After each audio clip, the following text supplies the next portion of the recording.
Over the next 2 decades, a technological wave will revolutionize the efficiency of farms all over the world. It can't come soon enough. By the year 2050, the human population will be nearly 10 billion, which means we'll need to have doubled the amount of food we now produce. This is an examination of the agricultural innovations coming down the pipeline that will help get us there. The industry has undergone major developments over the last century. 100 years ago, farming looked like this. Today, it looks like this, and tomorrow, it'll look something like this. These changes have allowed many of us to do other things with our lives. In 1900, about 11 million agricultural workers produced the food for 76 million people.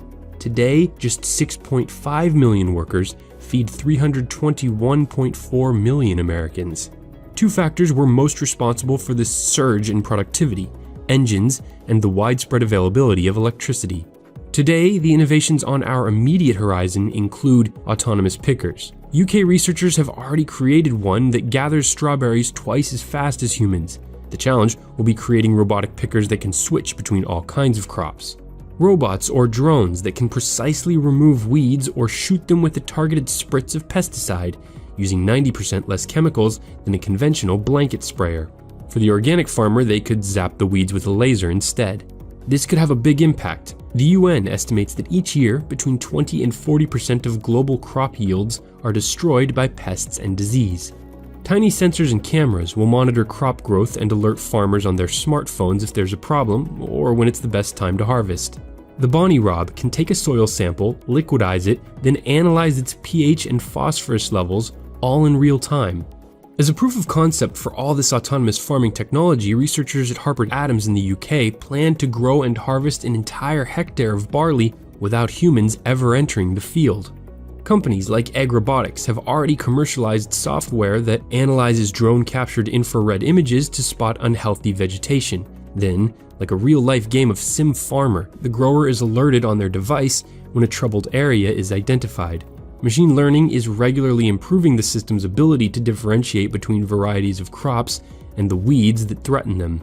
Not to be left out, a company called Mavericks contracts 100 pilots to fly light aircraft that are outfitted with multispectral cameras on data-gathering missions over large farms throughout the country. For an even wider view, Planet Labs operates a fleet of CubeSats that take weekly images of entire farms from space to help monitor crops. Other companies are creating analytics software to act as farm management systems, allowing growers of all sizes to deal with this new tsunami of data. And the Farmers Business Network combines data from many farms into one giant pool to give its members the power of macro-level insights that have traditionally only been available to corporate mega farms. Vertical farms are essentially warehouses with stacks of hydroponic systems to grow leafy greens. They're sprouting up in cities all over the world where fresh produce and land is scarce. The key obstacle here is the cost of energy and the toll using a lot of it takes on the environment. The upside is that artificial lights and climate-controlled buildings allow crops to grow day and night, year-round, producing a significantly higher yield per square foot than an outdoor farm. For now, though, only expensive leafy greens like lettuce or herbs like basil have proven profitable in the vertical system. And the jury is definitely still out on whether this is truly an environmentally friendly technique. One possible solution is to use blue and red light wavelengths to optimize photosynthesis and turbo boost growth, a technique tested by researchers at Project Growing Underground, an experimental farm operating in old World War II bomb shelters underneath London. Another advancement in indoor farming is the Open Agriculture Initiative, which aims to create a catalog of climates, so temperature and humidity can be set to recreate the perfect conditions for growing crops that would normally come from all over the world locally instead. This is an attempt to tackle the food miles issue. When produce is shipped around the world, it creates unnecessary CO2 emissions. Just look at where a few of the items you'll eat today were cultivated to understand how big of a problem this is. The millions of people entering the middle class every year in developing countries are demanding tens of millions of pounds of additional meat. These ideas aim to get the most from every animal. Who would have thought Fitbits could be for livestock too? Cows are being fitted with smart collars that monitor if they're sick or if they're moving around more, which is a sign of fertility. Researchers at Scotland's Rural College are analyzing cow breath. Exhaled ketones and sulfides reveal potential problems with an animal's diet. Thermal imaging cameras spot inflamed udders to provide earlier treatment to combat a bacterial infection known as mastitis, one of the costliest setbacks in the dairy industry. 3D cameras quickly measure the weight and muscle mass of cattle so they're sold at their beefiest. Companies have even begun positioning microphones above pig pens to detect coughs, giving sick animals the treatment they need a full 12 days earlier than before. Less antibiotics are used if fewer animals become ill for shorter lengths of time. And a system of just 3 cameras developed by researchers in Belgium tracks the movement of thousands of chickens to analyze their behavior and spot over 90% of possible problems. Here's a stat that I found eye-opening. Consumption of farmed fish has now surpassed our consumption of beef, and researchers are working to increase the types of fish that are raised. Aquaculturists at the Institute of Marine and Environmental Technology in Baltimore are developing an artificial ecosystem that mimics ocean conditions so that saltwater fish farms can be built inland. This would allow millions of landlocked people to be able to enjoy fresh fish instead of consuming frozen fish grown or caught on the coast that have to be shipped thousands of miles in refrigerated trucks that use a lot of energy. The most exciting thing about this experimental fish farm is that it's actually a closed system that creatively uses 3 sets of bacteria in different ways so it doesn't produce any waste and even powers itself. This is the world's most sustainably produced fish. The system is completely and fully contained. There is zero interaction with the environment.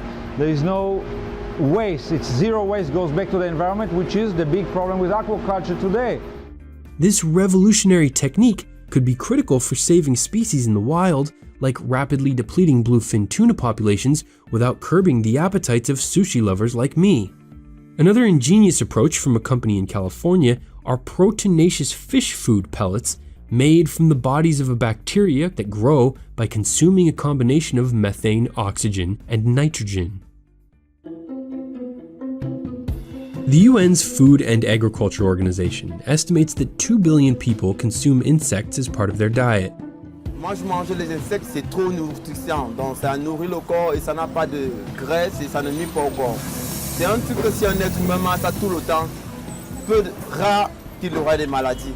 Bugs are among the cheapest, most nutritious, environmentally friendly sources of protein, so there's a growing movement to find new ways to incorporate them into food products that can be marketed in a way that doesn't gross people out. Some examples are protein powder and insect flour. But even if insects never make it onto many of our plates, they can still help us a lot as animal feed. On the other end of the alternative protein spectrum is lab-grown meat. In 2013, the first hamburger was made from muscle cells grown in a lab in the Netherlands, followed by a meatball grown by a California company called Memphis Meats. These grabbed headlines, but production costs need to come way down before we'll be buying synthetic meats in significant quantities. So it's better for the environment, and we need much less resources to actually produce it, so that we can produce much more meat with much less resources, so that we can feed the entire planet.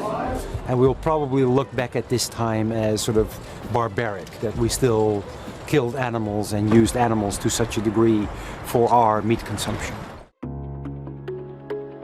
Human survival on Earth has, by necessity, driven us to use and change the world around us. Some of our most powerful innovations are aimed at solving problems we ourselves create. As climate patterns change and human population rises, the prospect of a global food shortage becomes increasingly dire. It's a threat that even the deployment of millions of autonomous farmer bots would be unlikely to solve. But where man-made machines may fall short, bacterial machines may very well prevail, bringing me to the technology that can continue to deliver the biggest increases in crop yield: genetic modification.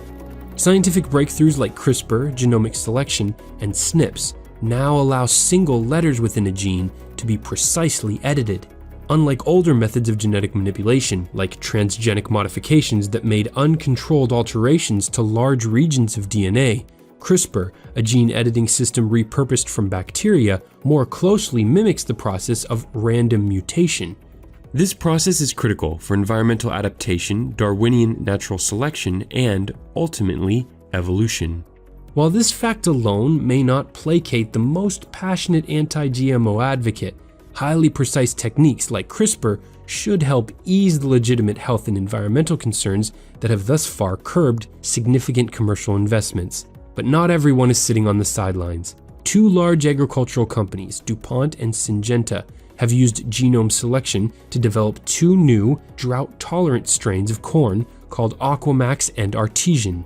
Then there's the Next Gen Cassava project, led by Cornell University in partnership with research institutes all over Africa, that aims to, quote, significantly increase the rate of genetic improvement in cassava breeding to unlock the full potential of this staple crop that's central to food security and livelihoods across Africa. Genetically improving the cultivation of other crops that haven't been modified yet could additionally lead to huge yield increases for millet and yams, for example. Rice, one of the world's most important crops, has seen its yield plateau, meaning that, for years now, the maximum amount that can be grown on, say, an acre of land has not increased. The C4 Rice Project, a massive global collaboration between 18 biology labs spread across 4 continents, is trying to change that. Their goal is to genetically engineer a new strain of rice so that its photosynthetic process works more like maize, which would, theoretically, turbo boost its yield by 50%. And of course, it's not just crops. Pig lines, for example, are being altered to make them immune to an illness that costs American farmers $600 million a year. While it's hard to predict which of these developments will have the greatest impact on food production, we should be pursuing all of them. The use of genetic technologies will, inevitably, prove essential for tackling what would likely be an insurmountable challenge, sustainably doubling our global food supply. The good news is that some of the world's most creative scientists, engineers, farmers, and innovators are working on solutions for this problem, even as you watch this video. This piece was based on articles that recently appeared in The Economist and the journal Nature, and our recent video on India's highway mega project led some of you to suggest other projects for us to look into. Your suggestions for video topics are always appreciated.